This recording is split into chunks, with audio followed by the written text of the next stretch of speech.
aula, vocês me avisam, porque daí eu fecho a janela. Mas, enfim,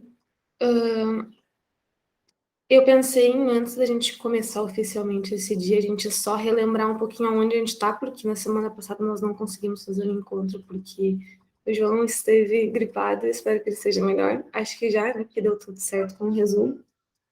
Depois a gente pode conversar sobre isso também, mas também queria, a gente estava conversando agora pela manhã sobre o nosso cronograma em função dessas alterações.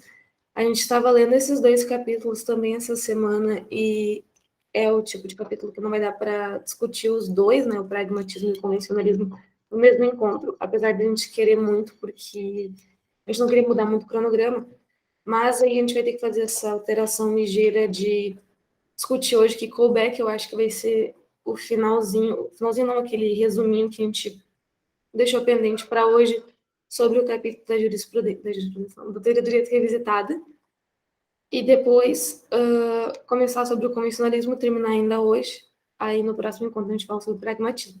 Como é que funcionam as nossas datas em função do calendário da FURG? Então, para quem está aqui na FURG, estuda aqui na FURG, sabe que nós vamos entrar em férias agora no dia 24 de fevereiro.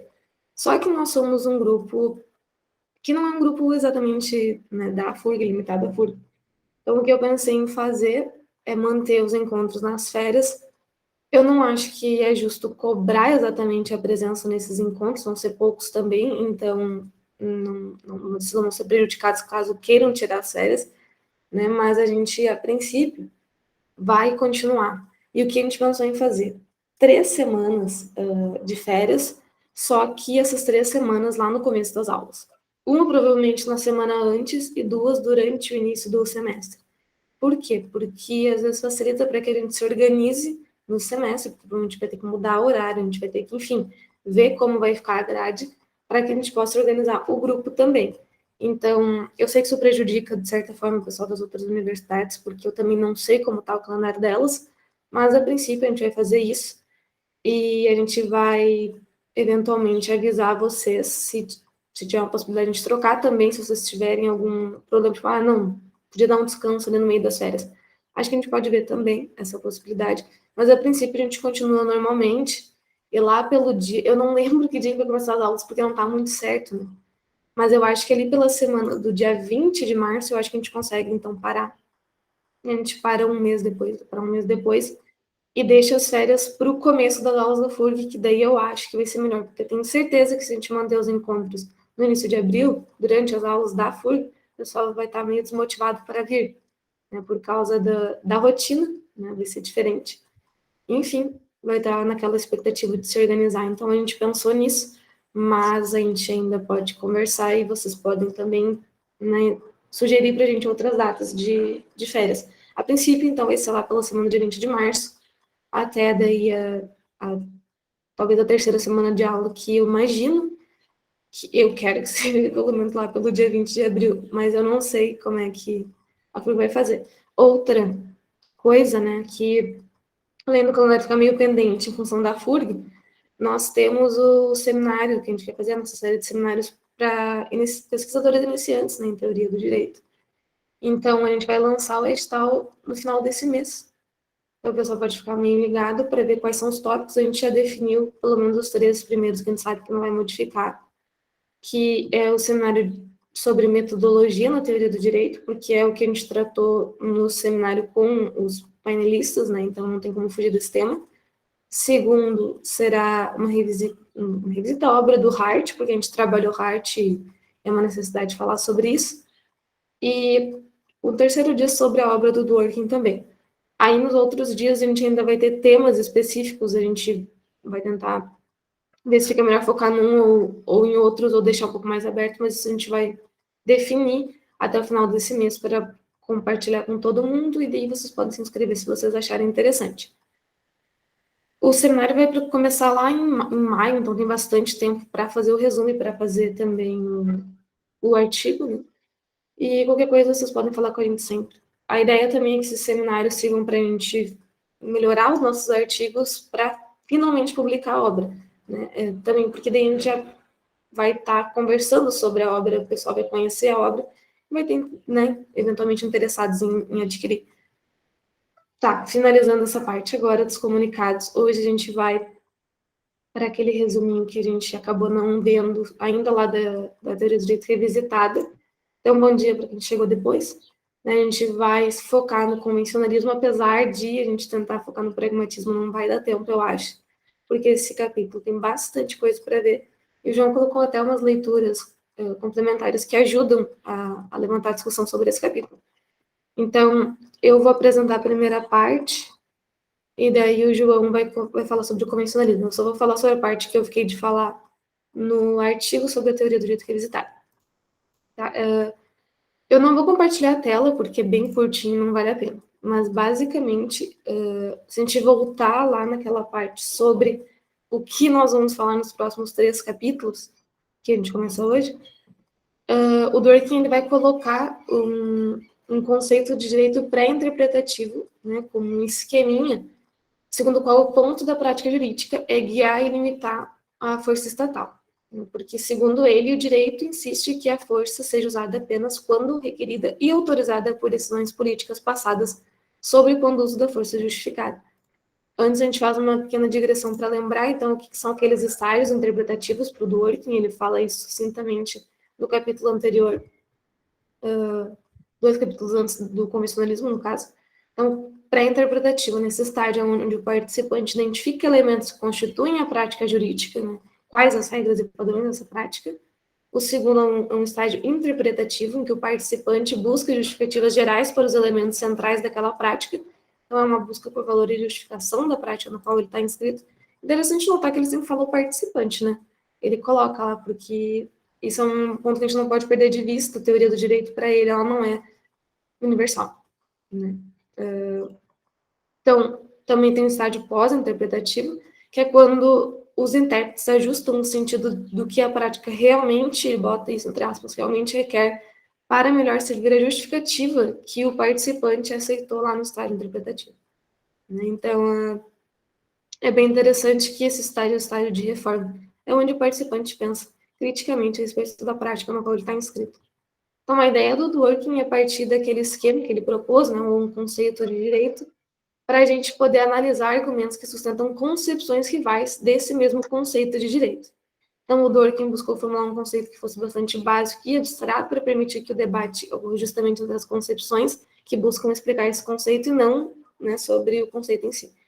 Então, a gente tem um conceito de direito, repetindo, né, segundo o qual o direito de uma comunidade é o esquema de direitos e responsabilidades que autorizam a coerção porque decorre de decisões passadas do tipo certo. Então, ele lembra a gente, né, ele pede que a gente note que esse conceito ele é insuficiente para afirmar exatamente quais direitos e responsabilidades realmente seguem de decisões passadas de um certo tipo e por tal razão autorizam o exercício da coerção. Então, na verdade, esse conceito é suficientemente abstrato e incontroverso para propiciar a estrutura que nós, nessa empreitada, procuramos para poder analisar concepções rivais ao conceito. Então, aqui, essa parte, óbvio, se a gente estiver lendo, a gente já vai acender uma luz e dizer, não, calma, isso não é de forma alguma incontroverso, né? Na verdade, essa ligação entre direito e justificação da coerção não é tão dada assim. Enfim, a gente pode, de fato, contestar isso, e isso já foi objeto de trabalho de outros pesquisadores na teoria do direito. Porém, eu acho que a gente tem que considerar esse ponto, ou pelo menos ignorar ele, para seguir para a análise que o Dworkin quer fazer. Senão, a gente vai parar nesse ponto e a gente vai ter uma conversa muito parecida com a conversa que eu tive com o João. Quando eu li esse ponto, fiquei extremamente bravo.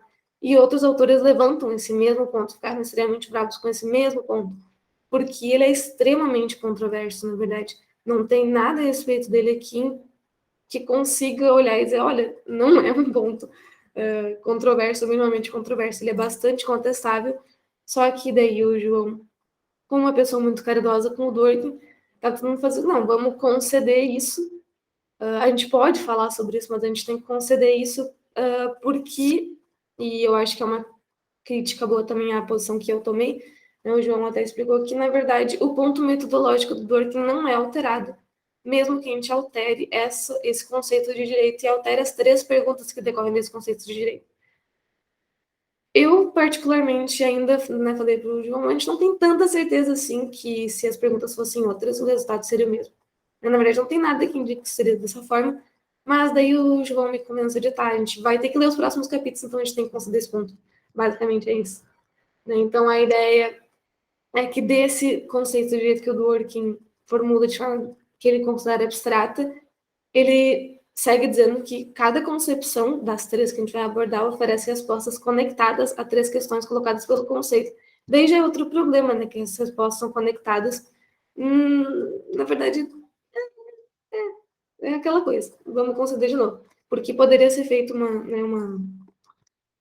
uma contestação desse ponto também. Porque, na verdade, não é tão conectado assim, pelo menos aqui eu acho que precisaria de uma explicação e não dá. De qualquer maneira, as três perguntas e são perguntas conectadas, por isso que também tem mais de uma pergunta dentro de uma pergunta, né? A primeira é, o suposto link entre direito e coerção é justificado? Então, existe algum objetivo, que na verdade é o point da prática, para requerer que a força ou coerção seja usada apenas quando ela está em conformidade com direitos e responsabilidades que decorrem de decisões políticas passadas? É a segunda. Se há um objetivo, né, ou point dessa prática jurídica, qual é o objetivo? Então, depois ele pergunta na terceira pergunta, que noção de consistência com decisões passadas melhor serve o objetivo dessa prática? Então, as respostas dadas por cada concepção a essas questões determinam direitos e responsabilidades concretas que a concepção reconhece na prática jurídica que analisa. Então, cada um vai responder de um jeito, e o Dworkin vai mostrar por que a do direito e como integridade faz mais sentido na nossa prática jurídica. Então, basicamente, esse é o objetivo dele. Mas agora a gente então vai focar, né, nas concepções que ele deliberadamente construiu, as quais ele faz certas ressalvas. Né? Então, não necessariamente elas descrevem escolas de pensamento com o mesmo nome que de fato existem, isso é problemático, não sei, muito problemático para mim, porque ele cria uma teoria, uma concepção, no caso, convencionalista, que ele não quer que corresponda, ele não quer que a gente coloque como primeiro pressuposto que essa concepção que ele vai criar seja a mesma dos convencionalistas que de fato existem.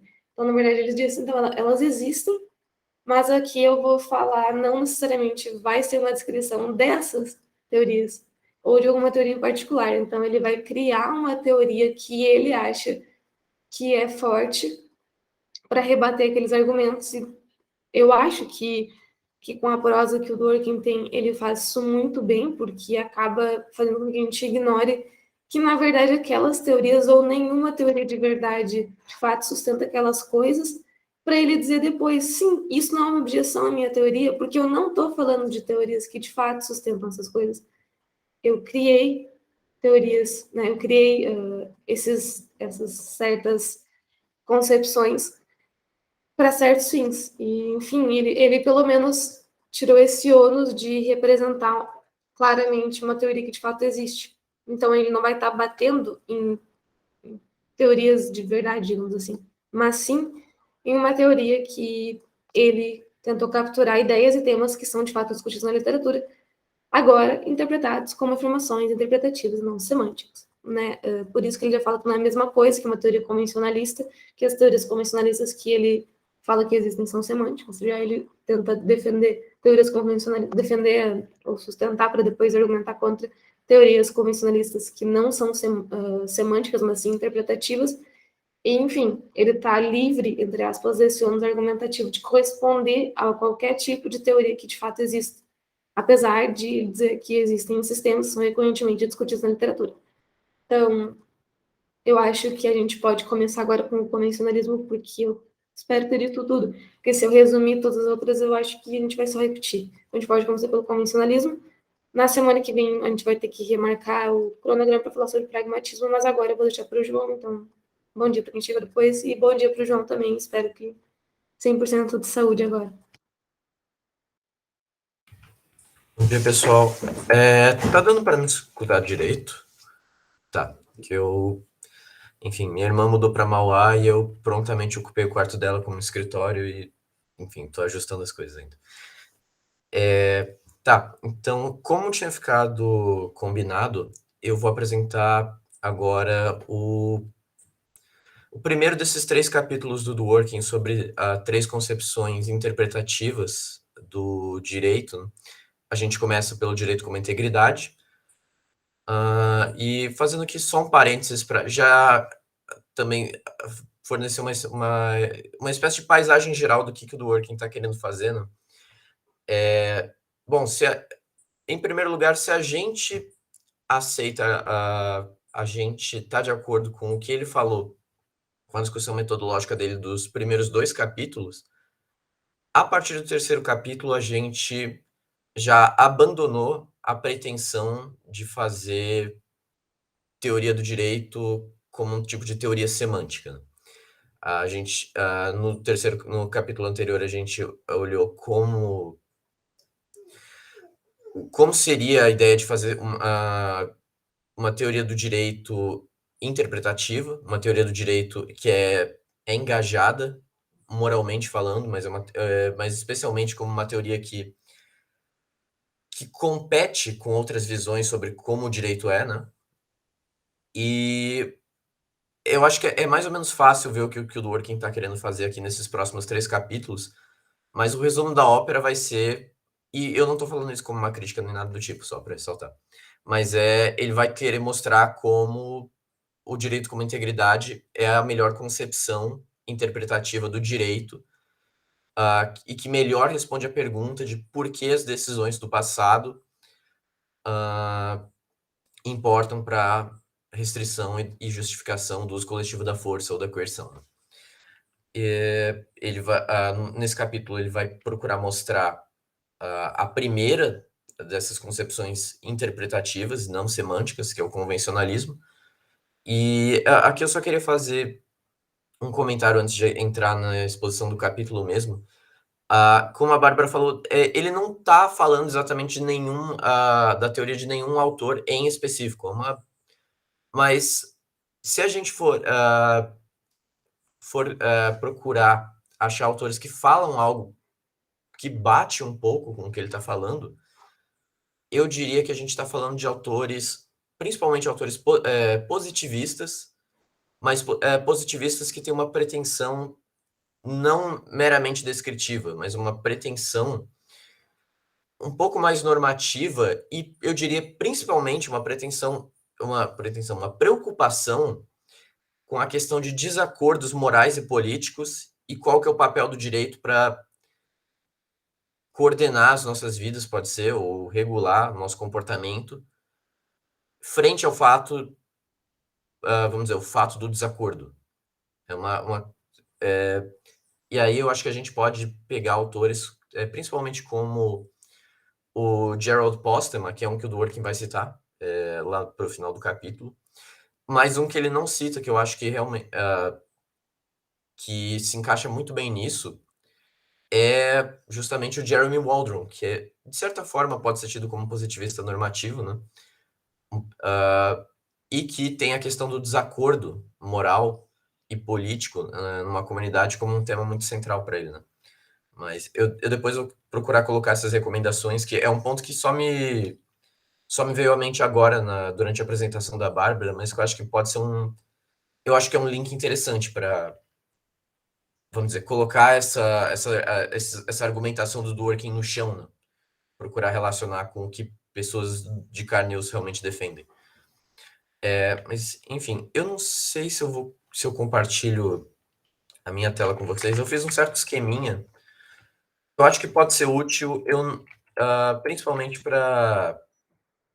Eu acho que em certas partes, vou parar a tela para vocês acompanharem certos conceitos, certas definições que ele vai fornecer, que eu acho que facilita um pouco a vida de todo mundo. Só estou abrindo aqui um instante.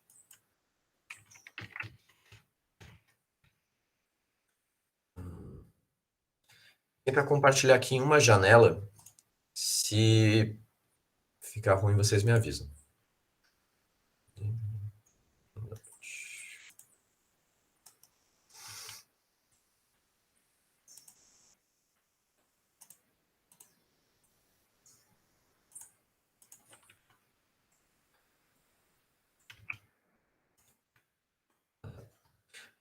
Assim, acho que fica meio difícil de ler, né? Bota um zoomzinho. Espera aí. Assim, tá bom? Será? Tá sim, acho que dá para clicar 2 vezes aí na tua tela também, tá bom. Deixa eu ver. Ou assim fica melhor. Peraí. Assim, pra mim, que sou cega, fica de fato melhor, mas Tá. tudo certo. Eu acho que eu vou deixar assim, então. Dá pra... Peraí. Vou reduzir pra 175, porque senão eu me perco. Tá, então, basicamente, se eu fosse dividir esse capítulo em... peraí, vou voltar, dar um passo para trás, falar um pouco dos objetivos do Dworkin. Como eu já tinha mencionado, aqui ele vai procurar apresentar a primeira dessas 3 concepções não semânticas do direito, que é o convencionalismo. Em seguida, ele vai procurar demonstrar como o convencionalismo ele falha em se adequar e justificar as nossas práticas jurídicas. E, no fim, ele vai procurar demonstrar como o pragmatismo jurídico, na verdade, ele é preferível mesmo sobre a única forma defensável do convencionalismo. Ou seja, só existe uma forma defensável de convencionalismo jurídico e mesmo ele é preferível ao pragmatismo, que é o próximo capítulo do livro dele. Né? Só para também relembrar, o Dworkin ele fornece uma definição bem breve, tanto de convencionalismo, quanto pragmatismo jurídico, quanto direito como integridade, lá no finalzinho do capítulo anterior, capítulo 3. Mas, bom, eu primeiro vou procurar apresentar o que é o convencionalismo jurídico pro Dworkin, e ele começa falando um pouco sobre uma ideia bem comum no direito, principalmente entre leigos. Só tirar isso aqui. Enfim. Que é a ideia que ele chama do certo o lema ou o slogan do conservador jurídico, que é aquela ideia bem comum que o direito é direito, o direito ele não é o que os juízes pensam que ele é, mas o que ele realmente é. O trabalho do juiz, nesse sentido, ele não é alterar o direito para se adequar à sua ética ou política, mas aplicá-lo. Pro Dworkin, ainda que existe um sentido em que isso é meio banal. Todo mundo sabe que o direito é direito e que, dentre as várias funções do juiz, uma delas é aplicar o direito. Mas, construída caridosamente, com cuidado, esse lema ele também tem uma informação importante, não banal. O que a gente está fazendo aqui é basicamente interpretar construtivamente o conservador jurídico. A ideia não banal, importante que ele tem em mente, é a de que a força coletiva ela deve ser usada contra indivíduos somente quando alguma decisão política passada autoriza isso de forma explícita, de uma forma que nem juízes nem advogados discordem sobre o conteúdo da decisão. Todos eles concordam sobre esse conteúdo, não importa o quanto eles discordem sobre moralidade política. Por isso que eu tinha mencionado lá sobre as preocupações sobre desacordos morais e políticos e qual que é o papel do direito para os convencionalistas frente ao fato de que a gente inevitavelmente vai discordar sobre moral e política. Bom, o convencionalismo jurídico, ele basicamente ele compartilha essas ambições do lema do conservador jurídico, mas ele é sutil de 2 maneiras que essa ideia não é. A primeira sutileza do convencionalismo jurídico é que, para ele, o conteúdo das decisões jurídicas passadas ele pode ser tornado explícito e não contestável ao depender de convenções jurídicas. O que são convenções jurídicas? São um tipo de convenção social sobre quem pode criar direito e como. Por exemplo, dentro desse esquema, a ideia da regra de reconhecimento pode ser considerada, de certa forma, se interpretada não como uma teoria semântica, como uma espécie de convenção jurídica, no sentido que o Dworkin quer dar. Né? Dentro do convencionalismo, a prática jurídica é uma questão de respeito e aplicação de convenções jurídicas e de tratar o conteúdo dessas convenções como direito. O segundo sentido em que o convencionalismo ele é mais sutil que o lema do conservador jurídico, por sua vez, é que ele vai corrigir a ideia de que existe sempre direito a ser aplicado. Nem sempre vai ter direito.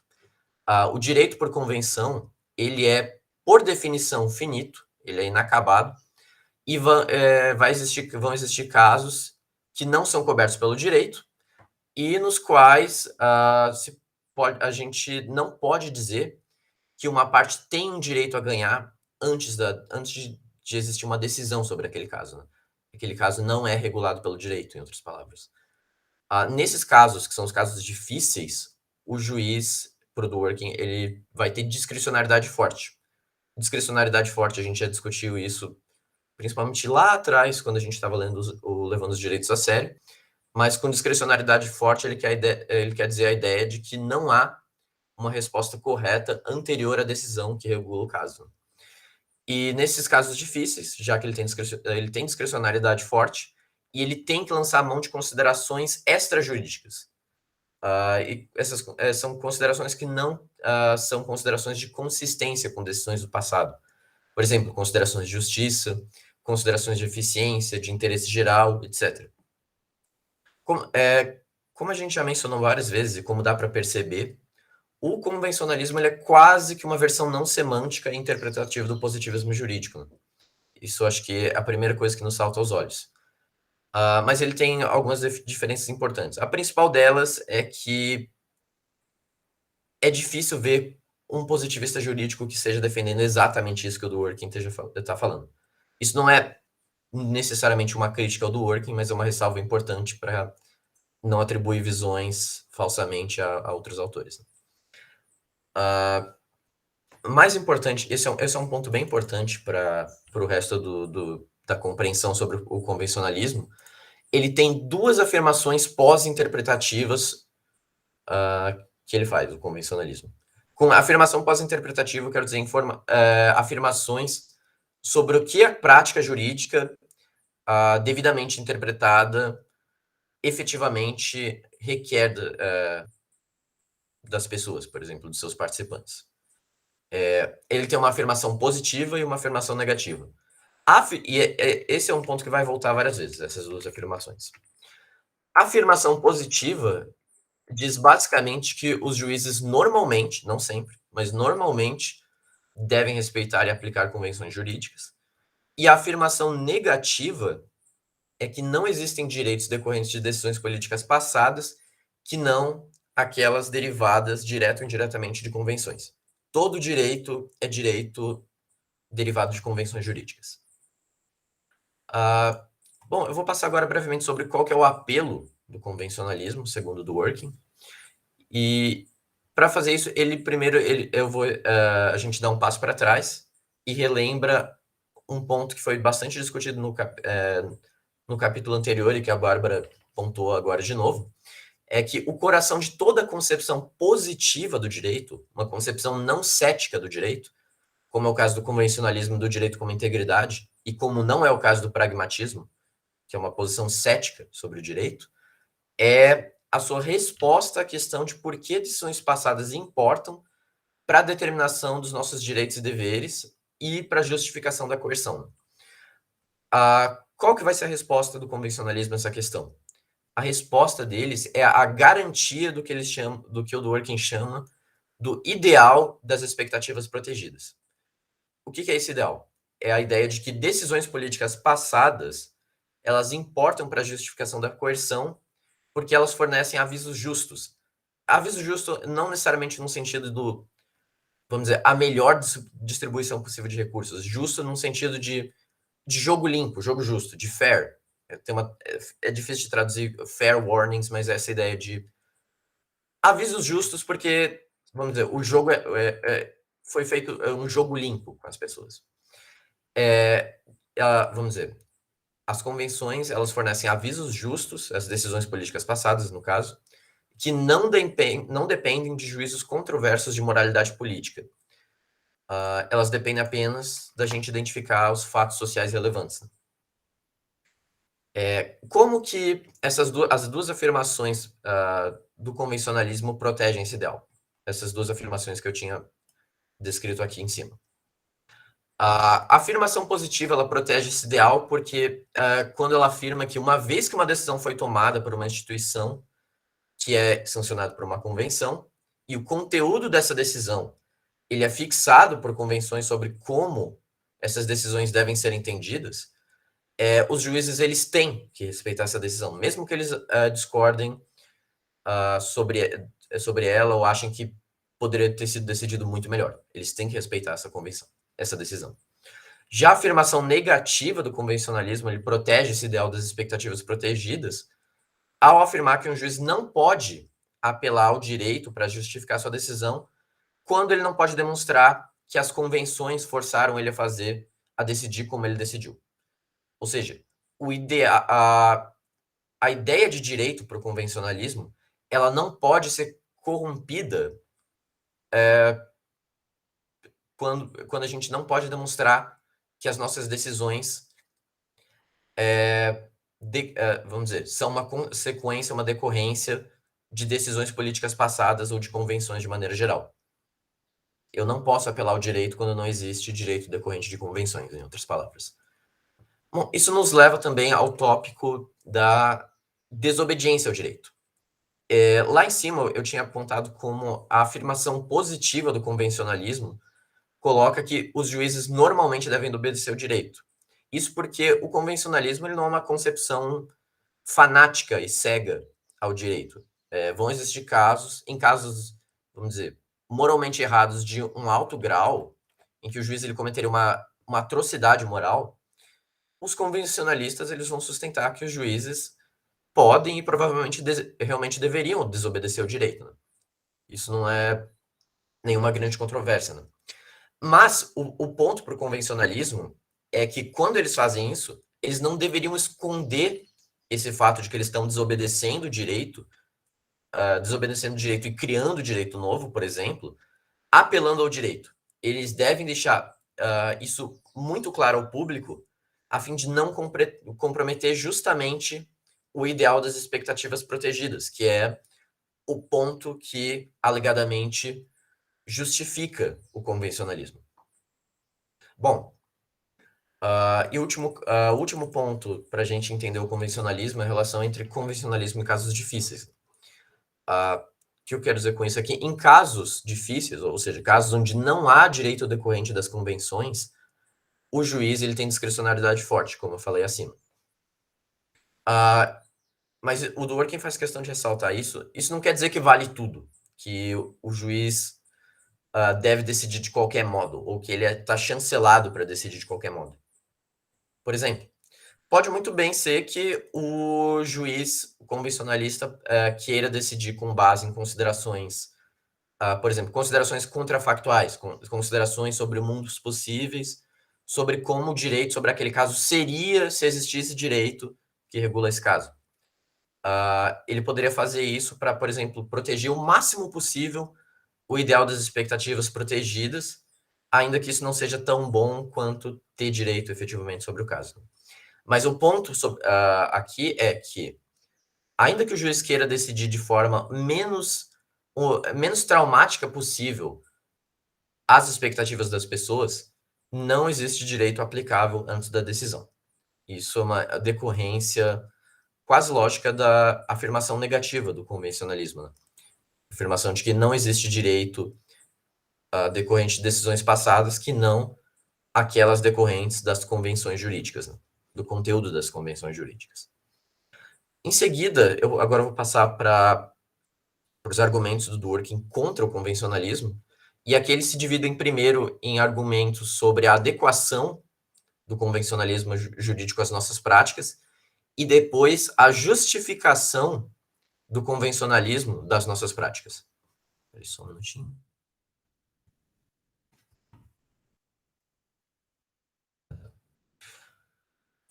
Bom, voltando. Então, primeiro, para avaliar se o convencionalismo ela é uma boa concepção interpretativa do direito, a gente precisa saber, em primeiro lugar, se realmente existem convenções jurídicas nas nossas práticas jurídicas. Se não existem, o convencionalismo não se adequa às nossas práticas. E depois, se esse ideal das expectativas protegidas, ele é realmente atrativo. E, assumindo que ele é atrativo, a gente tem que ver se o convencionalismo ele também consegue garantir realmente esse ideal, né? Porque ele alega que consegue, mas é algo que precisa ser demonstrado. Né? Eu primeiro vou falar um pouco sobre a adequação do convencionalismo às nossas práticas, o fit, né? A dimensão da adequação. O Dworkin começa falando sobre como essa ideia de convenções jurídicas ela parece encontrar justamente apoio no comportamento geral dos juízes, dos advogados, juristas e pessoas leigas, por exemplo, sobre precedente, a doutrina do precedente, né? E sobre a legislação. Bom lembrar que o Dworkin ele está falando o interpretativismo é uma teoria, desculpa, a discussão dele é uma teoria aplicada a uma cultura jurídica particular, mas me parece que ela é plenamente adaptável à nossa cultura jurídica, né? Enfim, essa é uma discussão que a gente pode ter, mas eu acho que é bem incontroverso o que eu estou falando aqui, ou razoavelmente incontroverso. Certo. Ela parece encontrar certo apoio justamente nesse comportamento geral das pessoas sobre precedente e legislação. Mas ainda não é muito claro para a gente que tipo de convenção é uma convenção jurídica. Parece meio claro que quando o juiz ele precisa decidir casos, ele, por exemplo, precisa determinar o conteúdo de uma convenção. Não basta ele dizer que, por exemplo, que convenções jurídicas como precedente e legislação são fontes formais do direito. Ele precisa determinar o conteúdo dessas fontes formais do direito. Até aqui, bastante incontroverso. O problema para o Dworkin é que os juízes frequentemente discordam justamente sobre como interpretar convenções jurídicas, né? E discordam aparentemente de boa fé, genuinamente. A gente discutiu bastante já sobre desacordos jurídicos aqui. Desculpa, desacordos teóricos aqui, né?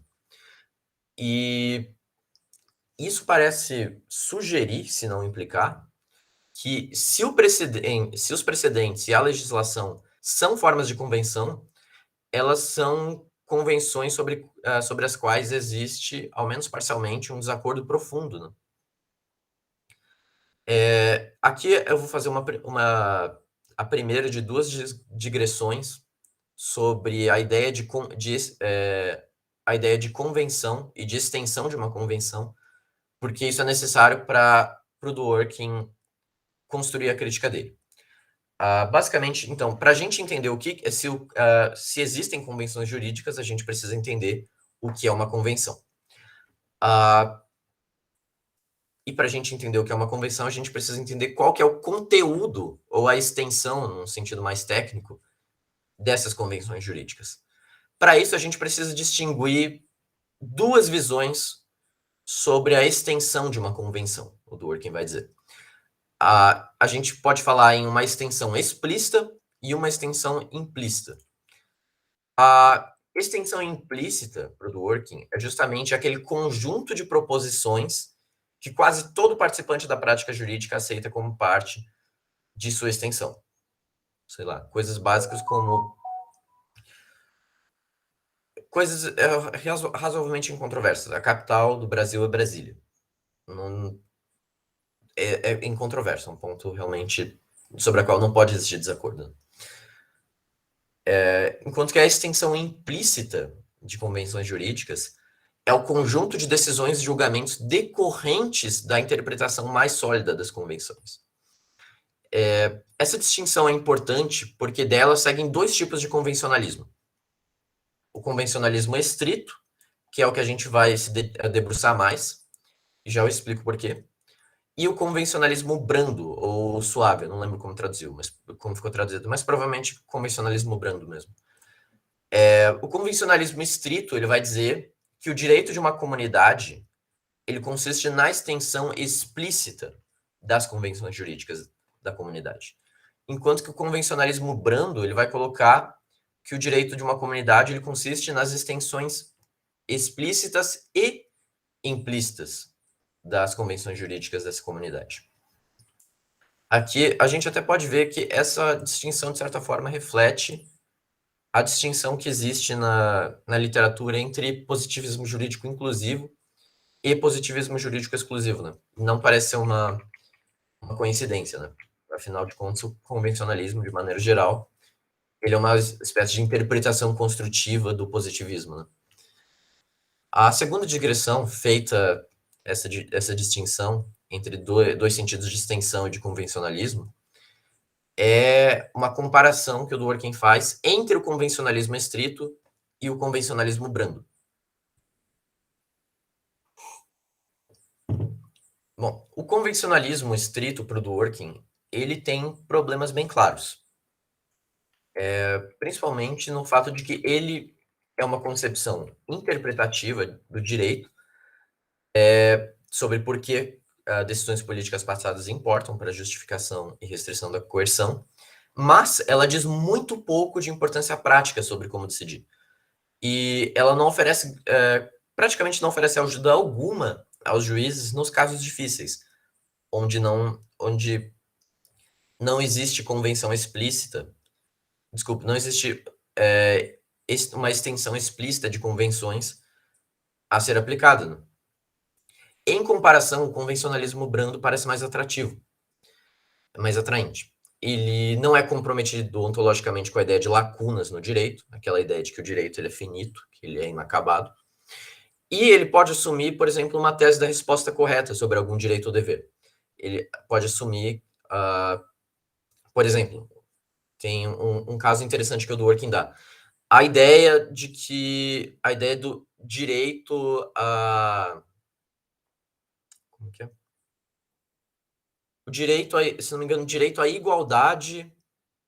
A igualdade do direito de expor o seu caso num tribunal. A convenção, a extensão explícita dessa convenção jurídica é que as duas partes têm um igual direito de expor sobre o seu caso. Agora, a convenção é aí que acaba também a extensão explícita dessa convenção. A convenção implícita, por outro lado, pode ser um advogado, por exemplo, um juiz, pode argumentar que a melhor interpretação das nossas práticas jurídicas e da nossa prática política de maneira mais abrangente, interpretada de sua melhor forma, mostra que esse direito, essa igualdade de direito de expor o seu caso, mostra que, por exemplo, a acusação tem que vir primeiro, depois a defesa. Isso é uma interpretação que faz uso de argumentos controversos de moralidade política, no exemplo do Dworkin. E, para o convencionalismo implícito, isso seria parte do direito daquela comunidade. Agora, para o convencionalismo estrito, isso já não seria. É por isso que essa distinção importa, e é por isso que o convencionalismo brando ele pode assumir uma tese da resposta correta sobre algum direito ou dever, mesmo diante de casos controversos. Agora, qual que é o problema do convencionalismo brando? Ele parece muito mais atraente, mas é que ele assume que interpretações controversas, amparadas, como eu já tinha falado, amparadas em juízos de moralidade política, eles podem determinar parcialmente o conteúdo de convenções jurídicas, mas isso implica justamente rejeitar a separação entre moralidade e política que inicialmente inspirou a defesa do convencionalismo. Desculpa, a separação entre direito e política. Perdão. É justamente separar direito e política que inspirou a defesa do convencionalismo. E a gente está vendo que o convencionalismo brando rejeita essa separação. O que isso implica? Qual que é o problema disso? É que isso derrota o ideal das expectativas protegidas. A gente não tem mais uma convenção que determina de maneira explícita e não contestável, incontroversa, a quais resultados as pessoas têm direito numa comunidade, independentemente do que elas concordem e discordem sobre moralidade política. Por causa disso, para o Dworkin, o convencionalismo brando, apesar de ser mais atraente à primeira vista, ele não pode ser considerado verdadeiramente uma forma de convencionalismo. Ele até vai dizer, na verdade, o convencionalismo brando, ele é uma versão muito abstrata e subdesenvolvida do direito como integridade, que a gente vai ver no capítulo 6. Dessa forma, se a gente quiser ser convencionalista, a gente precisa ser convencionalistas estritos. É o único tipo de convencionalismo que nos sobra. Então, a gente tem que enfrentar agora, de frente, os problemas do convencionalismo estrito, né? Os problemas de adequação, por enquanto, não os de justificação. E quais são esses problemas? Eu já tinha falado que, nos casos difíceis, a afirmação positiva do convencionalismo, de que os juízes normalmente devem obedecer o direito que decorre das convenções jurídicas, ela não é de grande ajuda para os juízes, porque, em casos difíceis, por definição, não parece ter direito aplicável decorrente das convenções, né? Ou dito de outra forma, nesses casos difíceis, o convencionalismo vai liberar os juízes das convenções do precedente da legislação, que são, os dois paradigmas do direito que o Dworkin está focando, né? E vai ser o foco nesses próximos 2 capítulos, perdão. Ou seja, trocando em miúdos, onde não existe mais convenção, não existe mais direito. Por consequência disso, serão poucos os casos onde existe direito aplicável decorrente de convenções jurídicas, e por causa disso, também são poucos os casos onde o ideal das expectativas protegidas é realmente garantido ou protegido. Isso é um problema, isso é um problema também para a justificação do convencionalismo, como vocês provavelmente podem ver, e como a gente vai retomar lá para frente. Mas a gente, por enquanto, está falando aqui só do problema da adequação. Por que isso é um problema? Segundo o convencionalismo, são poucos os casos onde o ideal das expectativas protegidas é garantido. Porque, na grande maioria dos casos, os juízes eles estão liberados das convenções. Eles não estão vinculados a elas. E o problema é que isso não se adequa muito bem à evidência das nossas práticas jurídicas. Os juízes eles se importam muito mais com as convenções do direito e sobre consistência dentro do direito do que o convencionalismo, na verdade, permitiria. Os juízes convencionalistas, para o Dworkin, eles perdem o interesse no direito assim que as convenções explícitas acabam. Acontece que não é isso que ocorre na prática jurídica, né? A prática jurídica está repleta, para o Dworkin, de exemplos de defesas de interpretações controversas de convenções, e não são casos em que os juízes estão jurando de pé junto que eles não estão aplicando o direito. Muito, muito pelo contrário. Eles alegam de boa fé estar aplicando o direito, falando que essa é a melhor interpretação da nossa prática jurídica, do direito. Eles não estão falando, olha, esse caso, por uma questão de garantia da ideia de direito e garantir as expectativas protegidas das pessoas, eu tenho que ressaltar que aqui eu estou criando direito. Não, muito pelo contrário. Aqui a gente pode retomar casos que a gente discutiu no primeiro capítulo, como o caso Riggs versus Palmer, como o caso TVA versus Hill, que é o caso lá do peixinho, do Snail Darter, casos como da senhora McLaughlin, que aquele caso de uma senhora que foi telefonada dizendo que o filho tinha morrido num acidente de carro, e aí a controvérsia era sobre se ela tinha direito à indenização pelo recebimento da notícia. São todos, o que é importante aqui é que são todos casos onde os juízes alegam, defendem interpretações controversas do conteúdo das convenções jurídicas, e são casos em que eles dizem estar aplicando o direito. Isso mostra para o Dworkin que o convencionalismo se adequa mal às nossas práticas, porque os juízes, na verdade, se importam muito mais com consistência no direito do que o convencionalismo permite, ele só permite que os juízes se importem com a consistência no direito como uma espécie de uma consideração prospectiva, não, uma consideração de eficiência. Aqui eu faço uma última digressão antes de terminar essa parte sobre adequação, que é uma objeção possível que o Dworkin vai enfrentar. Ele vai colocar, a objeção, ela diz mais ou menos o seguinte: tá, mas os juízes convencionalistas, eles podem se importar com o passado, eles podem se importar com a ideia de consistência no direito. Aliás, eles se importam com o passado porque eles justamente se importam com consistência na criação do direito. E eles ressaltam, se trata de criação do direito, não de aplicação. Mas eles se importam com isso porque eles se importam com consistência nessa forma de criação do direito.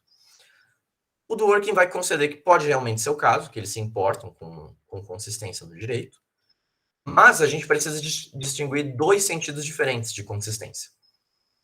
A gente pode falar de consistência em estratégia, que tem a ver com garantir, por exemplo, que uma nova lei funcione bem com o nosso conjunto, nosso ordenamento jurídico, de maneira geral. E é uma preocupação que tem a ver com a ideia de que duas normas elas não puxem para direções opostas.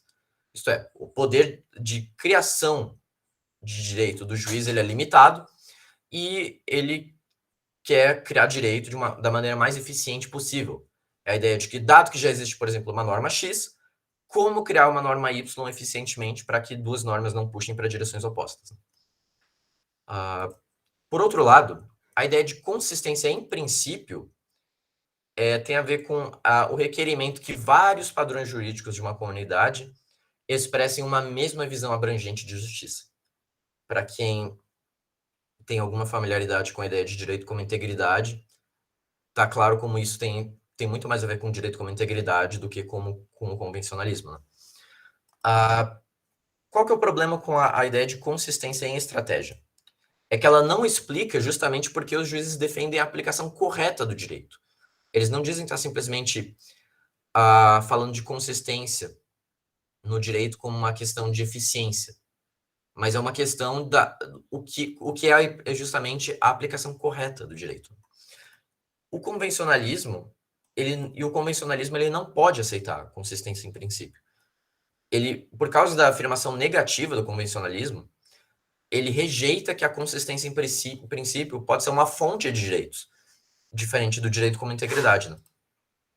Por causa disso, o Dworkin vai dizer que os juízes convencionalistas eles não têm nenhuma razão para pensar sobre a consistência em princípio como uma virtude judicial. Esse é um ponto até que eu tenho certas dúvidas. Eu não consigo dar razão para o Dworkin aqui. Eu dou razão para o Dworkin de que o convencionalismo ele rejeita que a consistência em princípio é uma fonte de direitos. Ok, nada controverso aqui. Mas eu não consigo ver um motivo pelo qual a consistência em princípio... Desculpa. A consistência em princípio não poderia ser uma virtude judicial, ainda que seja uma consideração extrajurídica. Mas esse é um ponto para a gente discutir mais tarde. Ele dá uma explicação sobre isso, mais ou menos. Se ela é boa ou não é outra pergunta. Ele vai dizer que uma teoria convencionalista semântica ela poderia afirmar realmente que a consistência, em princípio, é um dever moral do juiz, ainda que não seja uma fonte de direito. O problema é que o convencionalismo não é uma concepção semântica, é uma concepção interpretativa sobre justamente o poder normativo das decisões passadas, porque decisões passadas importam para o direito. Bom, terminada essa digressão, a gente pode responder a objeção, que é os juízes, se a gente aceita o que o Dworkin disse, os juízes convencionalistas eles só podem se importar com consistência por razões de eficiência, consistência em estratégia, né? Mas não consistência em princípio. Por fim, tem mais um problema de adequação, e aí a gente passa para a justificação, que é uma parte um pouco mais curta, que é o Dworkin agora vai considerar algo que ele estava pressupondo até então, estava dando de barato para o convencionalismo, que é justamente a ideia de convenção. Seria justamente o consenso que existe no direito entre advogados, juristas, leigos, sobre precedente de legislação, uma questão de convenção mesmo? O Dworkin vai dizer que não, em resumo. Ele vai fazer... a argumentação dele começa por fazer uma distinção, mais uma distinção, tem várias nesse capítulo, entre duas formas de consenso. Consenso por convenção e consenso por convicção individual. Para quem já leu as coisas do Dworkin, do Levando os Direitos a Sério, de uma questão de princípio, não é nenhuma grande novidade. Por exemplo, vamos pegar o exemplo de consenso por convenção, por exemplo, são as regras do xadrez. As regras do xadrez, elas existem como uma questão de convenção mesmo. E elas não são suscetíveis de mudança por argumento. Por exemplo, o fato de que o cavalo se move em L é uma questão de convenção das regras do jogo de xadrez. Não é uma questão das pessoas se convencerem coletivamente de que esse é o melhor jeito do cavalo se mover, por exemplo. Já o consenso por convicção individual é, por exemplo, o caso do consenso que existe, eu espero, de que torturar bebês por diversão é errado.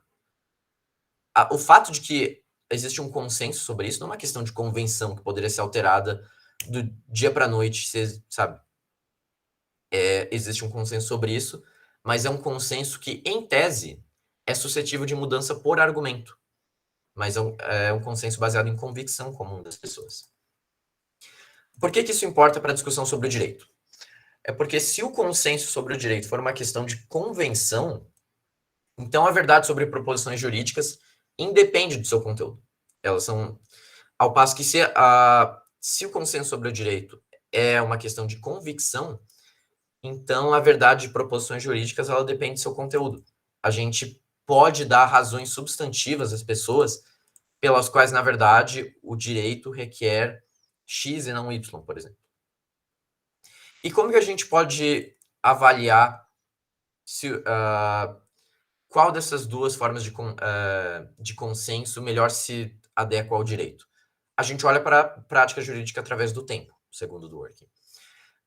A prática jurídica, ela mudou através do tempo como consequência justamente de argumentos defendidos por juristas, advogados e juízes. Por exemplo, os paradigmas do direito, eles são justamente consensos muito importantes dentro do direito, são ortodoxias da convicção comum, segundo Dworkin, mas eles são sempre abertos a argumentos, em tese, pelo menos. Isso seria impossível se o consenso no direito fosse uma questão de convenção. Isso porque existe uma diferença importante aqui, e aqui é mais uma distinção que o Dworkin traz nesse capítulo, entre argumentos sobre a prática e argumentos na prática. Por exemplo, regras que são fixadas por convenção, elas podem ser alteradas através de outras convenções que estabelecem como alterar regras. E, certamente, argumentos sobre a prática influenciam as pessoas no momento da alteração dessas regras, né? Mas, uma vez que essa prática ela fixe as suas regras, uma prática convencional, nenhum argumento dentro da prática pode alterar essas regras, né? Por exemplo, vamos pegar um exemplo de uma prática convencional por excelência, que é o jogo de xadrez. Vamos supor que alguém faça um argumento, vamos supor que esse argumento é persuasivo, de que a dama também deveria poder se mover em L, assim como o cavalo. Esse argumento ele pode influenciar uma comissão da Federação Internacional de Xadrez a ponto da FIDE alterar uma regra centenária do xadrez por convenção. Isso é possível. Improvável, mas possível. Aqui a gente está falando sobre um argumento sobre a prática. Mas não importa o quão persuasivo seja esse argumento, as regras do xadrez elas não estão abertas a serem alteradas no meio do jogo por esse jogador eloquente.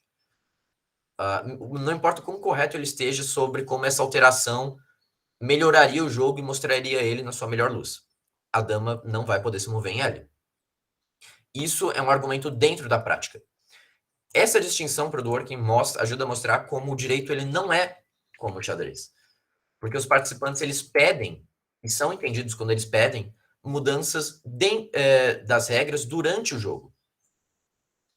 E aqui uma ressalva importante, o Dworkin ele não está dizendo que nada no direito é uma questão de consenso por convenção. Por exemplo, a autoridade da Constituição provavelmente é uma questão de convenção. Não, provavelmente ele vai colocar, ele não é categórico sobre isso. Mas o ponto dele aqui, o ponto principal, é justamente de que não existe necessidade de consenso por convicção. Perdão. Não existe necessidade de consenso por convenção para que sistemas jurídicos existam e floresçam, inclusive. Tudo que é necessário para o Dworkin é que a gente tenha um grau considerável de consenso, o que pode ser atingido por consenso por convicção individual. Assim, o convencionalismo do Dworkin ele também se adequa à nossa prática ao falar que o consenso que existe sobre precedentes e sobre legislação é uma forma de convenção. Esses são os dois pontos, portanto, em que o convencionalismo falha em se adequar às nossas práticas. Em seguida, a gente passa para a justificação das práticas pelo convencionalismo, e aí eu encerro agora um pouquinho mais rápido. A pergunta principal que o Dworkin vai enfrentar aqui é se existe uma razão para a gente ter um sistema de decisão convencionalista, né? O convencionalismo vai alegar que a razão para isso é que é garantir justamente o ideal das expectativas protegidas, que a gente falou lá no início. Mas existem vários problemas no convencionalismo. E a gente está falando aqui do convencionalismo estrito, bom lembrar, que é a única forma defensável do convencionalismo. Se o Dworkin tem razão naquilo que eu falei lá para cima, de que são pouquíssimos, na verdade, os casos onde existe direito aplicável que decorre das convenções, e, portanto, que são poucos os casos em que o ideal das expectativas é protegidas, então parece que o convencionalismo estrito não protege muito as expectativas protegidas. São poucos os casos em que isso vai ocorrer. Isso é um problema para o convencionalismo. Em seguida, ele vai considerar um argumento em favor do convencionalismo, que é o chamado argumento da equidade, ou imparcialidade, ou jogo limpo. Enfim, a ideia de fairness. Equidade tem um sentido um pouco mais abrangente, mas, de novo, a ideia de justiça ou equidade como jogo limpo. Vamos dizer, o argumento do jogo limpo. A ideia aqui é que a justificação para o convencionalismo é que a equidade requer que as pessoas sejam previamente avisadas quando a coerção pode ser usada contra elas. Elas vão lá, veem na extensão explícita das convenções que em X e Y casos o direito pode usar coerção contra elas. E aqui é uma ressalva importante. Os convencionalistas eles vão dizer que chega um ponto em que a extensão explícita das convenções ela acaba e que nesses casos os juízes vão causar surpresa de qualquer forma e que é melhor salvar a ideia de direito para casos onde existe uma extensão explícita. Qual que é o problema? O problema para o Dworkin nessa ideia de equidade é que as surpresas elas só são iníquas ou injustas quando elas são causadas por aquelas pessoas que criaram a expectativa. Mas aqui a gente não está falando de um sistema que seria criado agora, por exemplo. A gente está falando de razões de moralidade política para a gente criar um sistema e que se sustentariam se as pessoas resolvessem, por exemplo, criar um sistema convencionalista do zero. Por isso para o Dworkin. E aqui a gente talvez pode discordar do Dworkin. É um ponto meio controverso, eu acho.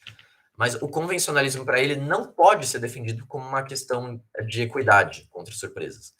Ela vai precisar lançar, por exemplo, mão de razões de eficiência ou interesse geral. E aqui a gente volta para o problema. Parece difícil defender o convencionalismo por razões de eficiência, porque ele apenas garante as expectativas protegidas das pessoas num número muito pequeno de casos. As convenções jurídicas chegam uma hora que elas vão acabar e elas acabam rápido para o Dworkin. O outro desafio para o convencionalista é a objeção do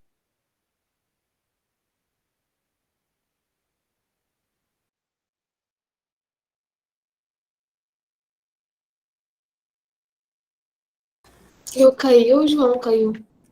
Voltei. Estão vendo minha tela? Sim, agora voltou. Sim, agora tá. sim. Eu parei. Eu não travei por muito tempo, não. Não, pode continuar tá. de onde tu estava. Tá ótimo. Tá, eu tinha falado que para o convencionalismo, certas surpresas elas são inevitáveis e que a gente tem que proteger as expectativas das pessoas o máximo possível, né? O problema é que, se isso é verdade, então o convencionalismo não devia estar defendendo o convencionalismo tal como a gente estava falando agora. A gente devia estar defendendo o que o Dworkin chama de convencionalismo unilateral ou unilateralismo. É cheio de definição nesse capítulo, mas enfim. O que é esse convencionalismo unilateral? É a ideia de que, por exemplo, se o autor não tiver um direito a vencer um caso baseado na extensão explícita das convenções, então o réu deveria vencer. É uma espécie de regra, de rule of thumb para decidir casos de forma unilateral. E o Dworkin vai dizer, parece até que essa prática ela se adequa ao jeito como funciona o direito penal, mas ela, por exemplo, não se adequa ao direito privado. E aqui o desafio, então, para o convencionalista é mostrar como o convencionalismo bilateral, que é esse convencionalismo que a gente andou falando até agora, ele pode ser justificado. Ele pode ser justificado se a gente conseguir demonstrar que existem circunstâncias nas quais as surpresas devem ser toleradas. Porque senão a gente tem que defender, na verdade, o convencionalismo unilateral, onde não existem surpresas. Ou o autor da ação tem direito ao seu pedido, ou ele não tem direito e o réu tem que ganhar. Qual que vai ser o argumento em defesa do convencionalismo bilateral? Aqui é a ideia de argumento das convenções coordenativas. E é aqui que o Dworkin mais chega perto, vamos dizer, do mundo real das teorias convencionalistas. Porque aqui ele está basicamente falando da noção de convenção defendida pelo David Lewis, num trabalho lá dos anos 70 sobre isso, sobre convenções como uma forma de coordenação, e é o tipo de defesa de convenções que o Gerald Postman vai fazer na teoria do direito. O que essa forma do convencionalismo, vamos dizer, esse convencionalismo coordenativo defende? Ele defende que algumas surpresas são toleráveis porque o objetivo das convenções é coordenar a vida pública e privada, apesar de haver aspectos que são melhor deixados em aberto. Por exemplo, o caso mais paradigmático de convenções coordenativas, e não por consenso, por convicção. A ideia de regras da estrada.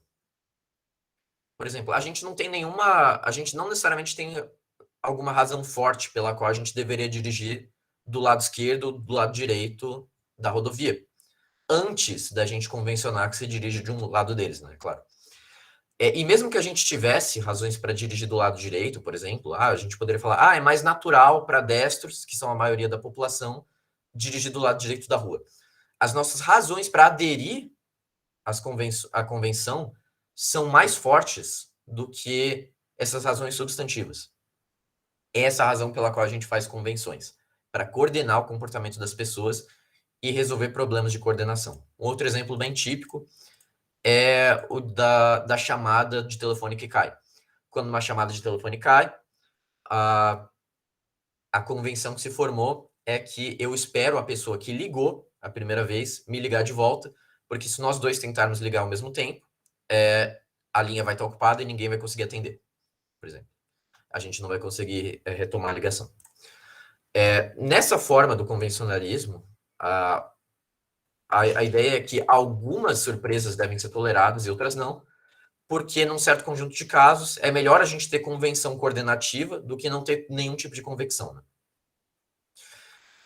Ou seja, a gente, até aqui, recapitulando, se a gente quiser defender o convencionalismo e a gente não quiser recair no convencionalismo unilateral, ou seja, a gente está defendendo uma versão bilateral do convencionalismo, ela tem que ser essa versão do convencionalismo coordenativo, convencionalismo baseado na ideia de que as convenções servem para coordenar a vida pública e privada das pessoas, e em certos casos são melhores deixados em aberto.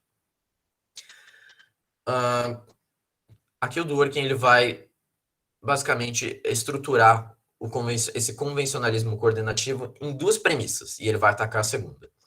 A primeira, como eu já tinha falado, é que a decisão de casos de maneira sábia consiste no balanço correto entre preditibilidade e flexibilidade. É basicamente isso que garante. Essa é a premissa do convencionalismo. E o Dworkin vai assumir que essa premissa é verdade. Ela é razoável bastante para ser defendida. O problema é a segunda premissa, que é que esse balanço ele seria atingido por juízes sempre respeitarem decisões jurídicas passadas, mas não ao decidirem por revelia, por exemplo, decidir que sempre que não tiver uma convenção explícita, o réu tem que ganhar, como sugerido pelo convencionalismo unilateral. Aqui a gente não quer cair no convencionalismo unilateral. O problema é, B é uma premissa bem difícil de ser defendida. Por que a gente deveria escolher essa opção tão rígida, que é o convencionalismo coordenativo, para assegurar esse balanço correto entre preditibilidade e flexibilidade, ao invés de escolher, por exemplo, o pragmatismo jurídico, que é sensível aos méritos de preditibilidade e flexibilidade de um caso, de caso a caso. Ele não vê ele não toma um princípio antes de olhar o caso. E aqui, como eu falei, a gente tem definições de pragmatismo jurídico no capítulo anterior, mas aqui o Dworkin vai definir pragmatismo brevemente com uma ideia de que as pessoas não têm direito a nada que não a decisão judicial, que é a melhor decisão para a comunidade como um todo. O pragmatismo ele não necessariamente envolve considerações sobre o passado, apesar de que ele normalmente ele não vai ser tão absurdo, ele vai reconhecer que a legislação precedente geralmente deveriam ser respeitados e aplicados de acordo com o significado explícito deles, mas ele sustenta isso por razões de estratégia, que são razões derrotáveis, não como uma questão de princípio. Né? A diferença aqui entre o pragmatismo e esse convencionalismo é que o convencionalismo ele não acha que ele é livre para alterar as regras aplicáveis a um certo caso, desde que o seu conteúdo seja explícito. Se existe direito, o juiz normalmente deve aplicar e respeitar esse direito, enquanto que o pragmatismo ele sopesaria, por exemplo, se as virtudes de preditibilidade, de proteger as expectativas das pessoas, não poderia ser superada por uma alteração na regra, por meio de decisão judicial. E, claramente, o pragmatismo ele tem vantagens e desvantagens, o Dworkin vai colocar. A desvantagem, justamente, parece óbvio, que ela torna menos claro como os juízes vão decidir casos, né? E, inclusive, casos fáceis. Casos fáceis para o convencionalismo, que são casos onde existe uma extensão explícita das convenções, são casos que é meio difícil de prever o que um juiz pragmatista vai fazer. Ele pode muito bem decidir que todas as coisas consideradas é melhor passar por cima da regra, que isso supera os custos de frustrar as expectativas das pessoas, por exemplo. As vantagens, porém, são que você deixa aberto para os juízes a possibilidade de alterar regras quando alterar essas regras supera os custos da alteração, e você encoraja a comunidade a antecipar um certo conjunto de mudanças pelos juízes, e assim você atinge parte do benefício da mudança da regra, sem os custos envolvidos com o processo legislativo. O Dworkin vai até colocar os custos constrangedores desse processo legislativo, que demora, que é lento, que normalmente acaba com uma legislação subótima, enfim. E ele vai terminar agora a sessão dando duas razões de por que a gente deveria preferir o pragmatismo sobre o convencionalismo. Ou seja, em resumo, a gente tem só uma forma de convencionalismo, que é esse convencionalismo de coordenativo, e mesmo essa versão deveria ser... ela não é tão boa quanto o pragmatismo, para o Dworkin. A primeira razão é que a gente primeiro tem que assumir uma coisa, é que a pergunta de se o pragmatismo ou o convencionalismo, qual dos dois faz o melhor trabalho em atingir esse equilíbrio entre preditibilidade e flexibilidade, ela tem que ser respondida caso a caso. Né? Ela depende de, sei lá, dos arranjos sociais e institucionais de uma comunidade. Mas só esse fato de que depende já nos dá uma razão para preferir o pragmatismo, porque o pragmatismo é maleável e é mais provável de ser o tipo certo para atingir esse equilíbrio. A outra razão para a gente preferir o convencionalismo é quando a gente considera, por exemplo, três situações diferentes. Vamos supor que o pragmatismo era o sistema de decisão correta para a nossa comunidade, para atingir esse equilíbrio entre preditibilidade e flexibilidade. E a gente escolheu realmente o pragmatismo. Então a gente fez a decisão correta, melhor resultado possível. Agora vamos supor que o convencionalismo era o sistema de decisão certo para atingir o equilíbrio e a gente escolhe o pragmatismo. O que vai acontecer nesse cenário para o Dworkin é que o pragmatismo ele já vai ter transformado o padrão de decisão dos juízes em algo muito próximo do convencionalismo, porque ele é maleável bastante para isso. Ele vai definir as áreas que são dominadas por preditibilidade, e os cidadãos dessa comunidade, por sua vez, eles vão ajustar suas expectativas e assumir que os juízes, por exemplo, não reverteriam práticas jurídicas consolidadas com frequência, pelo menos. Aqui a gente tem o segundo melhor resultado possível. Né? E o terceiro caso, por exemplo, vamos supor agora que o pragmatismo era o sistema de decisão correto na nossa comunidade para atingir esse equilíbrio, e a gente escolheu o convencionalismo. Nesse caso, a gente tem o pior resultado possível dos três, porque o convencionalismo ele não consegue providenciar esse grau de maleabilidade que o pragmatismo consegue e que seria ideal para aquela comunidade, a fim de a gente atingir o equilíbrio certo entre preditibilidade e flexibilidade. Por que ele não pode fazer isso? Porque se ele faz isso, se ele, por exemplo, passa por cima de decisões em que existe uma convenção que determina um direito, naquele caso, ele é autoderrotável, ele está derrotando o ideal das expectativas protegidas, que é o ponto que justificaria o convencionalismo no início. Então, se a gente quiser defender o convencionalismo, a gente vai acabar recaindo para o do working, ou no convencionalismo unilateral, que parece ruim, muito ruim, ele se adequa muito mal às nossas práticas, ou a gente, no fim, na verdade, tem que ser convencionalista. Perdão, a gente tem que ser pragmatista jurídico. E eu vou encerrar por aqui também, porque eu já estou falando demais. Esse era um capítulo gigante, mas é basicamente isso que o do Working traz, e é basicamente uma grande introdução para o pragmatismo jurídico. Né? Vamos fazer o seguinte, eu vou passar a presença, a gente tira uns 2 minutos e volta. Vou fazer xixi. Tomar chimarrão é complicado, mas enfim, a gente tira uns 2 minutos, a gente volta 11h28 daí. Aí, para debater, tá? Rapidinho.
Se está todo mundo aí, acho que a gente pode ir voltando. E eu não sei se... Eu vou esperar o João aparecer para ver se ele quer começar. Se não, eu acho que a gente pode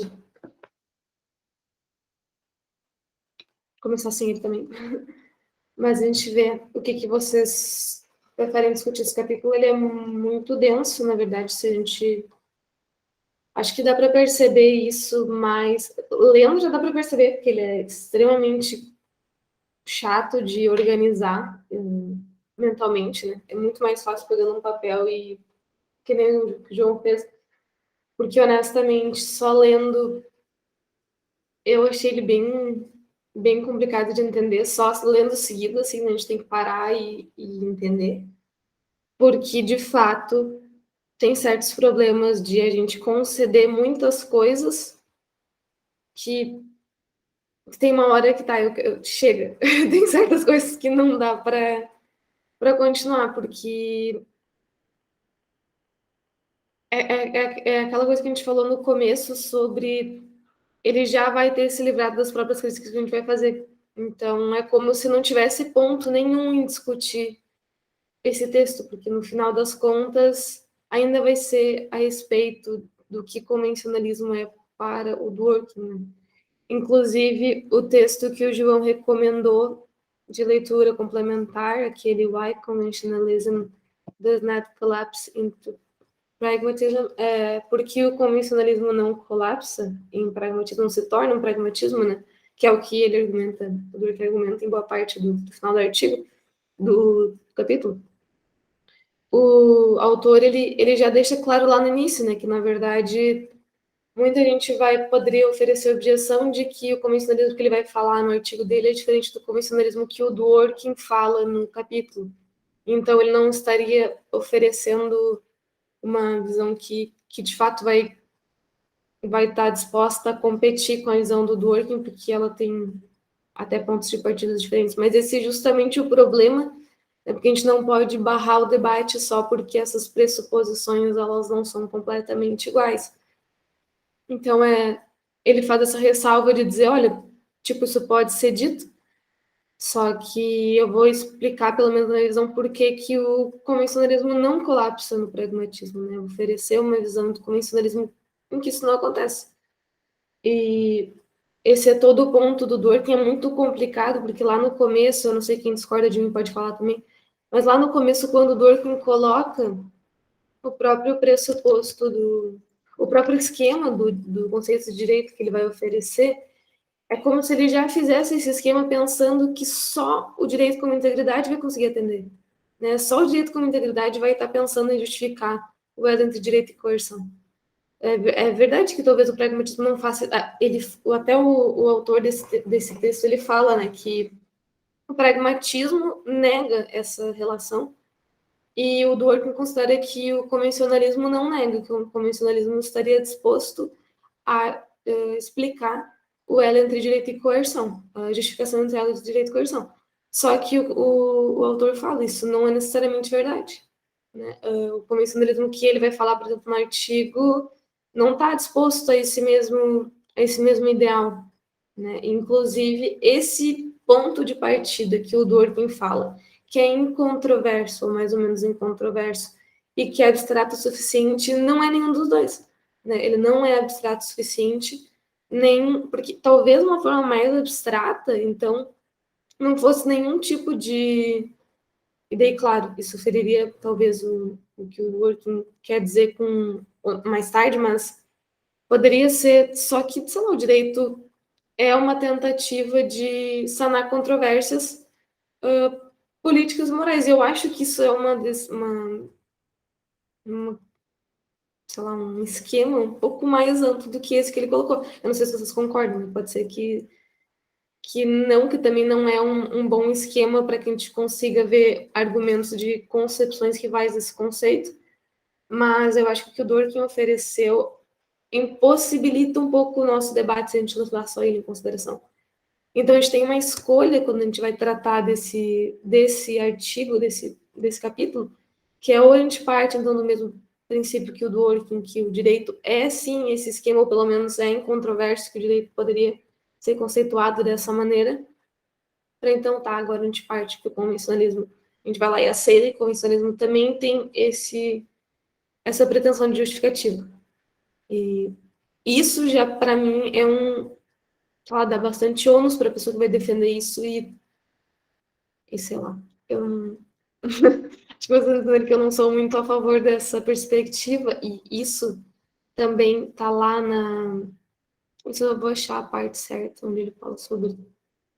Eu vou passar para vocês o link que o João mandou também, só para caso vocês queiram entender de qual é o artigo que eu tô falando, para lembrar qual é. Caso alguém não tenha conseguido ler também, né?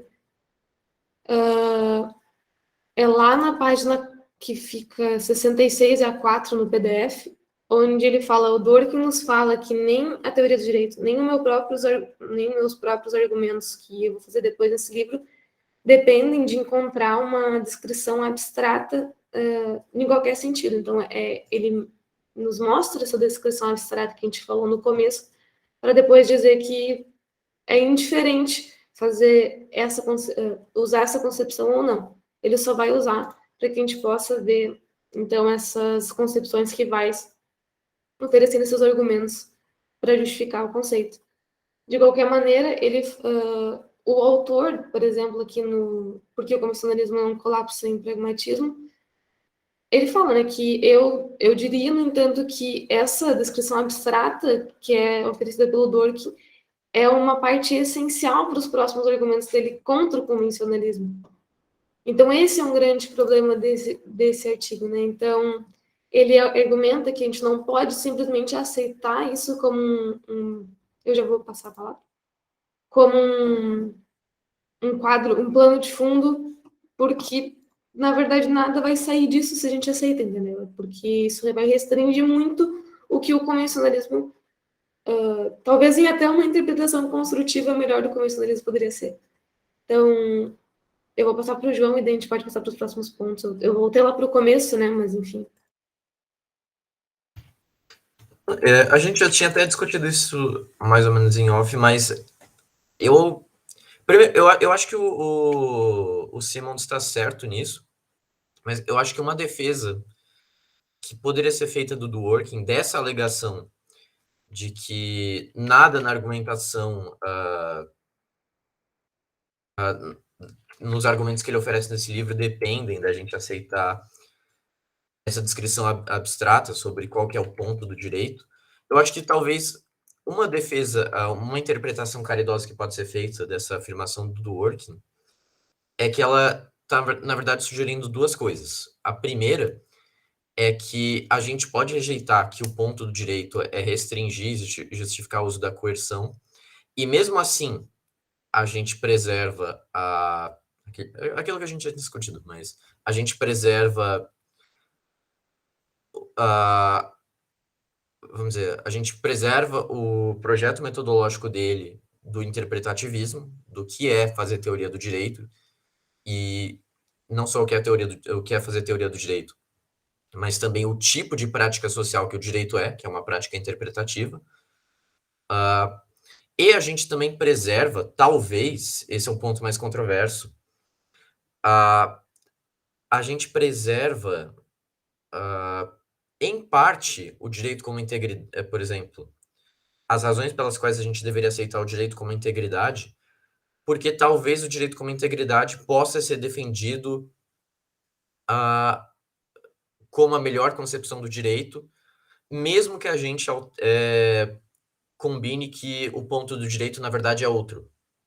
Claro, esse é um ponto que eu já estou concedendo, quando eu falo isso, eu estou concedendo muito para o Dworkin, porque, tá, a gente está aproveitando parte do livro dele, mas aí eu concordo contigo também que a gente está aproveitando sob parte do livro dele pelo preço de, na verdade, jogar fora um monte de razões que ele oferece pelas quais o convencionalismo não serve, pelas quais o pragmatismo não presta e pelas quais o direito como integridade é a melhor concepção do direito. Né? A questão é, eu acho que o direito como integridade é uma teoria tão atraente que ela pode ser defendida sobre outras bases. Mas aí a gente faz todo o trabalho mental de pensar pelo Dworkin quais seriam essas bases, se o nosso platô de discussão não é a ideia de que o ponto do direito é justificar a coerção. Né?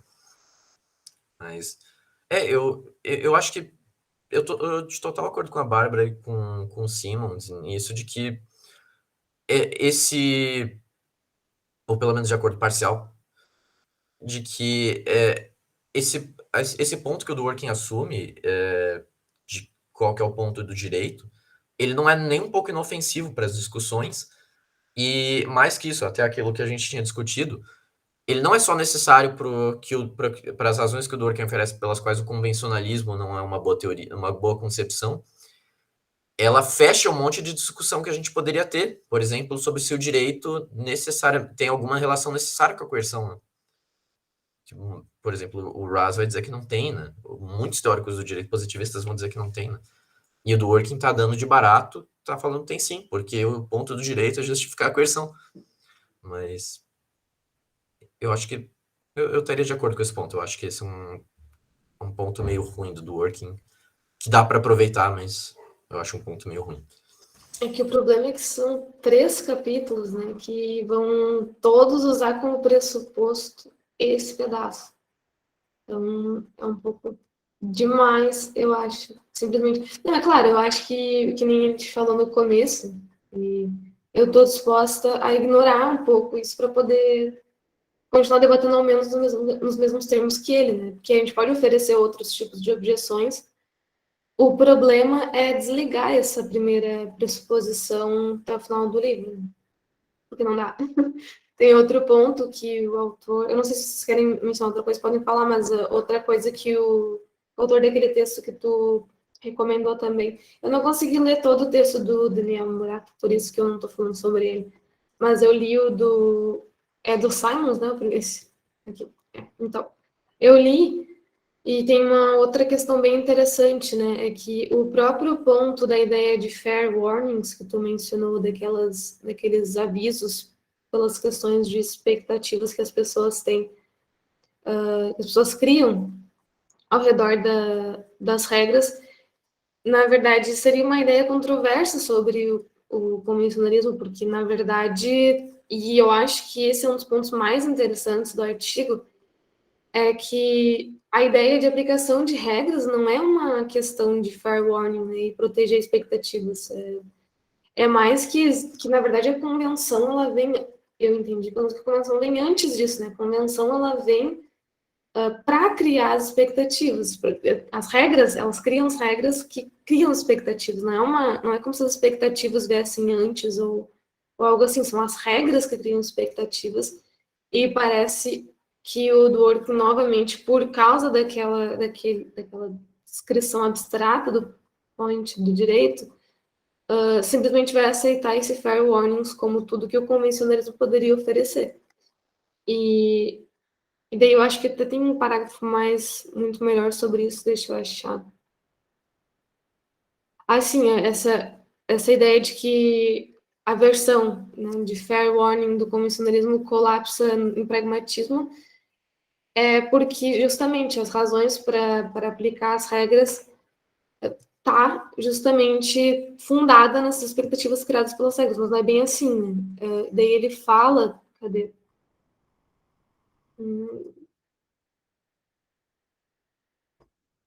É muito legal que, na verdade, o Dworkin até ele faz, eu lembrei disso agora, mas ele fala lá no começo do capítulo que muita gente pode dizer que o que eu estou oferecendo como uma descrição abstrata do direito é muito parecido com a ideia de rule of law, né, que a gente traduz como império do direito. E sim, porque tipo, só que é uma coisa muito forte, entendeu, para usar como uma descrição abstrata do direito. E isso deveria ter ficado óbvio lá no começo, quando ele fala, nossa, muitas pessoas poderiam confundir isso com a ideia de rule of law, sim, porque tipo, é uma das primeiras coisas que vem na nossa cabeça. Né? E rule of law não se confunde nem num direito democrático com a ideia de direito em geral. Né? Eu acho que, enfim, é que, é claro, eu até estava pensando, se a gente conceder um pouquinho para o Dworkin, ele está falando de uma democracia talvez muito mais estabelecida do que a nossa. Então, de fato, as pessoas lá provavelmente têm essa noção, sim, de que o direito serve para... É difícil para mim conceder isso, mas que as pessoas têm essa noção de direito, ou a teoria do direito também serve para justificar a coerção, sabe? Só que dá para pensar, porque tem muitos lemas que eles sustentam lá que tem muito a ver com legalidade, né? Então, eu concedo muito esse ponto mais por causa dos Estados Unidos serem da maneira que são, do o que eram naquela época, do que, sei lá, qualquer outro ponto que o Dworkin faz no livro, mas, enfim, eu viajei agora porque eu lembrei disso, e fez bastante sentido para mim. E daí lembro de novo que tem essa diferença também metodológica de que o Dworkin acredita que a teoria do jeito ela é sempre particular, né? Então, pode ser que essa concepção abstrata de direito de fato não vai fazer sentido para nós porque a gente não está no mesmo lugar que ele está. E se a gente fizesse o exercício que o João falou que o Dworkin poderia fazer, a gente montar uma concepção abstrata para a nossa realidade, talvez fizesse mais sentido da prática na qual a gente está inscrito, né? Porque essa de direito como império do direito é bem forte, de legalidade, né? Enfim, é bem forte. Mas aí o Simons ele oferece, na página 9 do PDF, uma outra forma de convencionalismo que parece muito mais fácil de aceitar, né? Que, enfim, ele só vai mencionar, e eu acho que é muito falar toda a questão, porque ele oferece várias objeções ao Dworkin aqui, né? Ele até coloca ponto por ponto. Mas, de novo, toda essa objeção que ele vai oferecer é baseado no convencionalismo uma forma diferente do convencionalismo como uma mera ideia de fair warning. Então, é bem complicado a gente discutir em outros termos, porque... E o problema do grupo, que eu não sei se vocês estão notando comigo esse mesmo problema, é essa ideia de vir para o grupo como um pré-reading, né? Quando a gente faz uma leitura prévia do capítulo e depois discute ele, é muito complicada porque a gente não tem certeza se todo mundo lê a mesma coisa, né? E isso, claro, é um problema de todos os pré-readings, né? Mas a gente tem um problema de saber se vocês leram o capítulo e se vocês leram os artigos que estavam como leitura complementar. A gente não...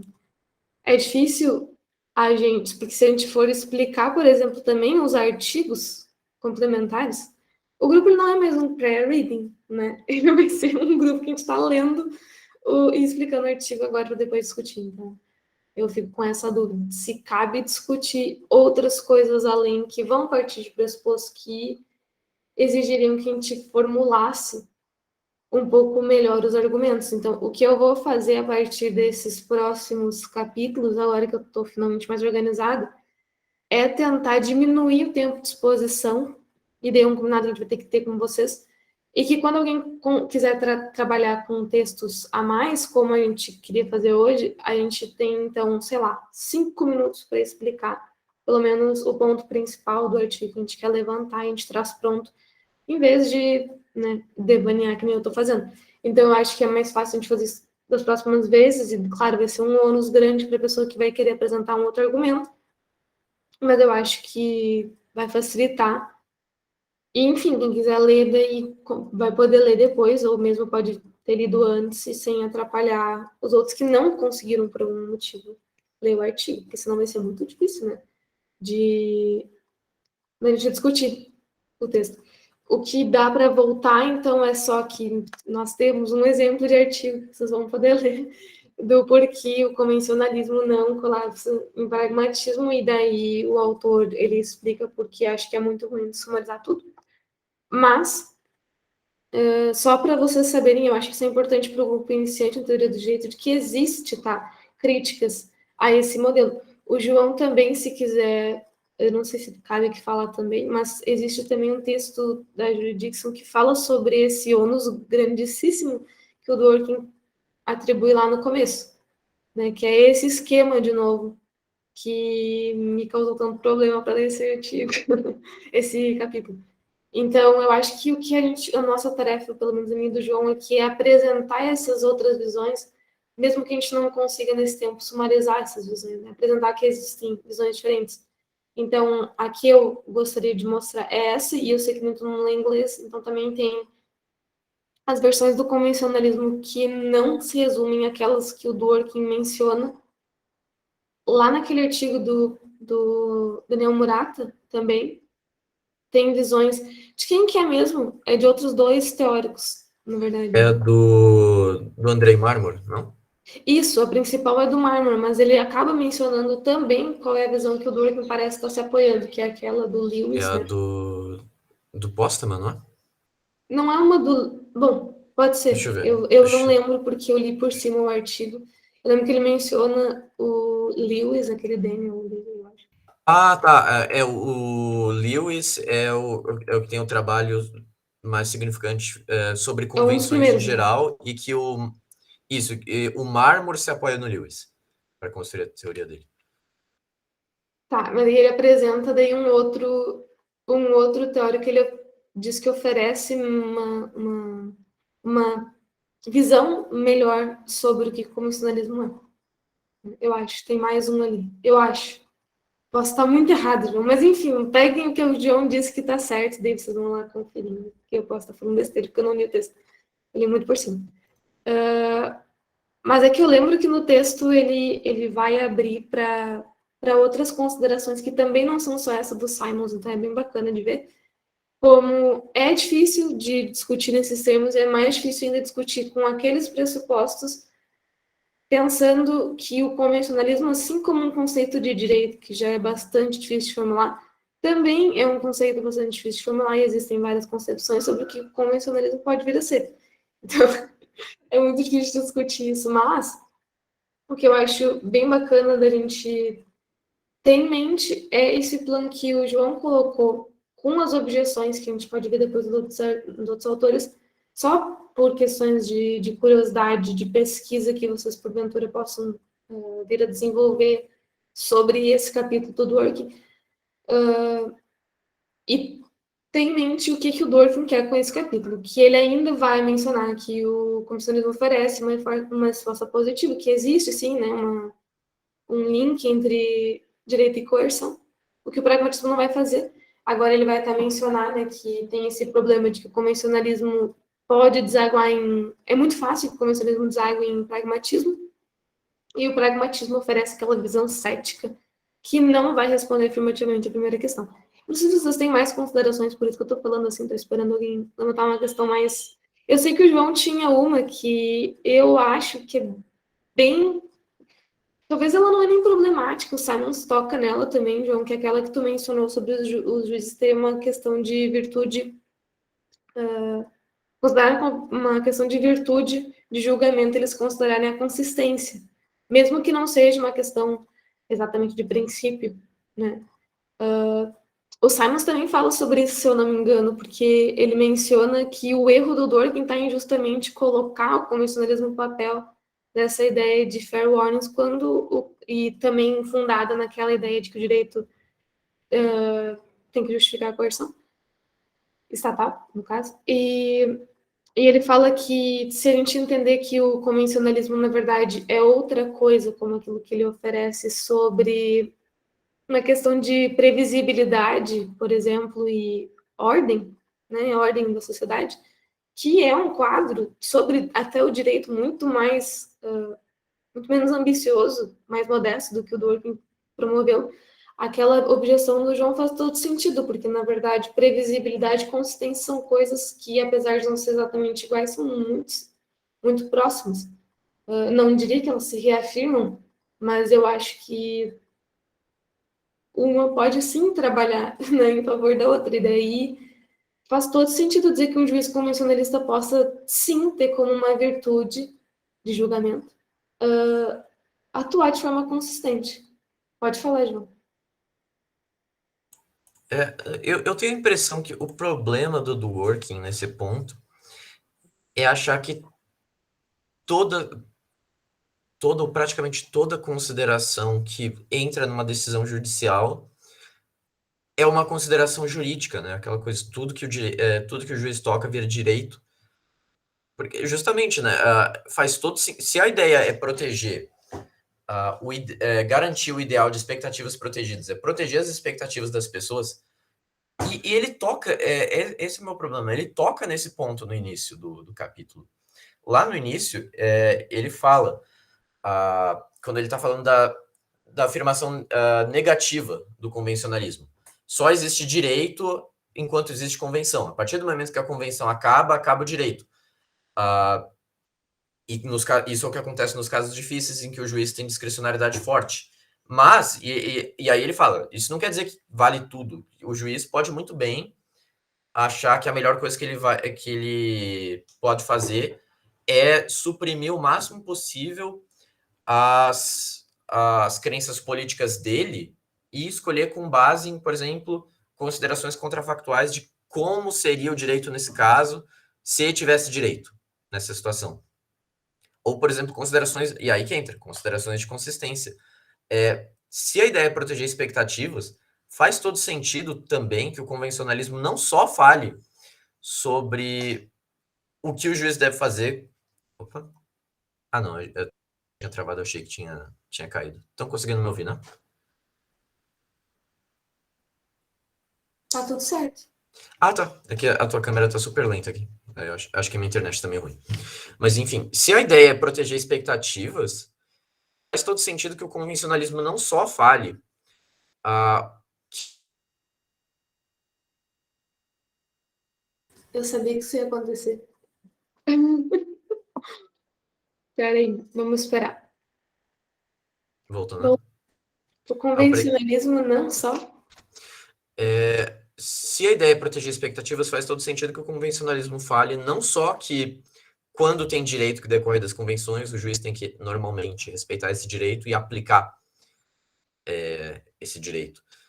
Mas também que em casos onde não existe direito, o juiz tem um dever de decidir da maneira mais consistente possível, de forma a ser menos traumático possível as expectativas das pessoas.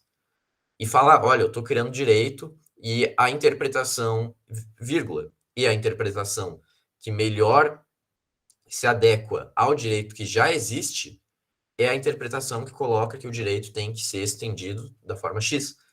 E isso, mas ressaltando, isso não é direito, eu não estou aplicando direito porque não tem direito a partir desse ponto, acabou a estrada. Mas o melhor jeito de continuar a estrada é dessa forma. Faz todo sentido que o convencionalismo, vamos dizer, prescreva isso aos juízes. E claro, ok, o convencionalismo vai negar que consistência em princípio é uma fonte de direito, porque nem tudo que o direito toca é direito, a não ser para o do working e o direito como integridade, né? Mas esse é um ponto que eu simplesmente não consigo encontrar uma razão pela qual a gente deveria aceitar esse ponto do working. E é um ponto importante, porque torna o convencionalismo muito mais uma concepção muito mais feia, muito mais esburacada, né? Quando a gente assume que, tá, nem todo caso tem direito, mas que o juiz tem um dever moral de mesmo ressaltando que o que eu estou fazendo não é aplicar o direito, estou tentando aplicar o direito da forma mais consistente possível, parece algo muito intuitivo que um convencionalista defenderia, eu acho. E eu acho que é uma posição bem menos bem menos controversa do que aquela que o Dworkin apresentou. Né? Mas, enfim, eu ia perguntar para vocês se vocês assinaram a lista de presença, mas eu conferi e vocês assinaram. Então, o que eu pensei só em fazer para terminar esse capítulo, na verdade, ele é muito denso e se a gente entrar nele, a gente pode fazer isso em outra oportunidade.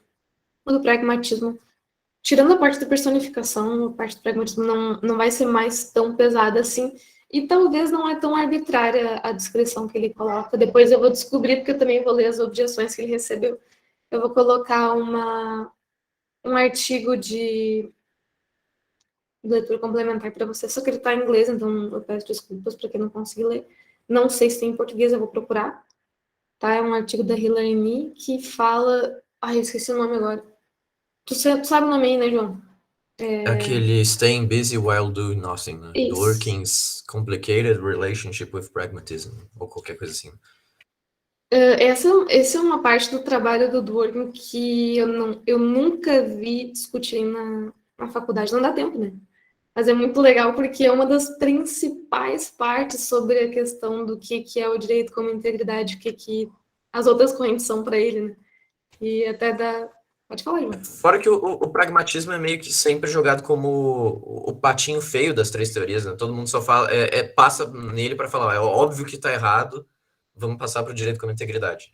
E é bem engraçado porque o pragmatismo, uma vez que a gente lê o livro, e o Dworkin até concede um pouco isso, é que se tu olhar para a prática, dentro da prática, se vocês advogam, se vocês estagiam, se vocês trabalham com um juiz, o pragmatismo faz muito sentido. Tipo, mais Inclusive, do tem que. juízes que defendem abertamente, né? Principalmente no direito, no Law and Economics, né? A análise econômica do Sim, direito. aquele texto do Posner que eu te mandei, eu posso mandar para vocês também depois. É um texto horrível, né? Mas enfim, é só uma homenagem que ele faz para o Dworkin, que ele era um juiz, né? Ou era, não sei, da Corte de Apelação lá dos Estados Unidos, então ele é um juiz de uma corte bem importante. E ele fala que ele toma essas considerações pragmáticas, ele é uma pessoa que defende pragmatismo. Apesar de ser um pragmatismo que não necessariamente é o que o Durkheim vai falar, tem vários também, né?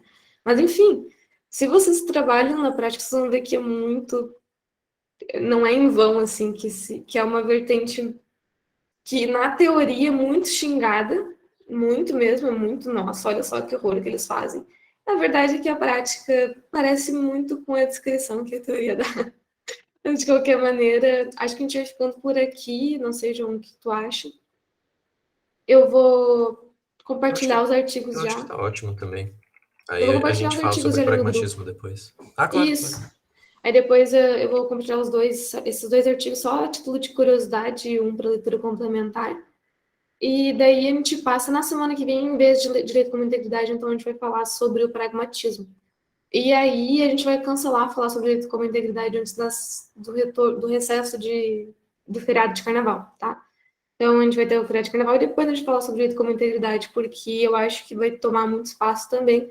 O bom é que a gente vai ter um dia para discutir questões pendentes, eu acho, tá? Sobre esses dois capítulos. Então, se vocês tiveram questões hoje que não quiseram levantar porque pareceram incompletas, formulem elas melhor, que eu acho que na outra semana, sem ser na próxima, vai dar para a gente voltar nesses dois capítulos e, né, passar eles de vez para depois estudar, então, o direito como integridade do outro. Eu acho que a gente fica por aqui. Agradeço, né, pessoal, sempre a presença de todos vocês. Acho tudo na lista de presença, qualquer coisa também vai estar disponível, vocês podem me chamar e vai estar disponível esse vídeo da gravação depois lá no nosso YouTube. Eu vou fazer o favor de adicionar hoje ainda, porque semana passada eu demorei horrores, retrasada, aliás. Enfim, pessoal, obrigada, João, pela apresentação e, enfim, se cuidem, né, não vão fazer que nem o João, sair por aí em todas as festas possíveis, pegar Covid. Tô brincando, não foi isso que aconteceu. Enfim, bom final de semana, gente. Ótimo, pessoal.